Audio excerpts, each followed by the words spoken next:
আমার না হওয়া ভালোবাসা। আপনাকে আমি আমার জীবনে খুব করে চাই, জানেন। কিন্তু ওই যে কথায় আছে, অধিক পছন্দের জিনিস ভাগ্যে থাকে না।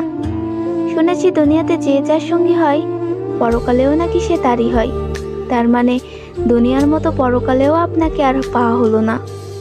কিছু জিনিস অপূর্ণতায় সুন্দর। আল্লাহ যা করেন ভালোর জন্যই করেন। দোয়া করি আপনি সর্বদা সুখী হন। দুঃখ যেন আপনাকে কখনো ছুঁতে না পারে। পৃথিবীর দুই প্রান্তে আমাদের বাস, অথচ আমি আপনার ব্যাপারে জানলেও আপনি আমার ব্যাপারে কিছুই জানেন না, আর হয়তো কখনো জানতেও পারবেন না। তবে মনে রাখবেন, আপনাকে আগেও ভালোবেসেছি, আজও ভালোবাসি, কালও ভালোবাসবো। ভালো থাকবেন আমার না হওয়া ভালোবাসা।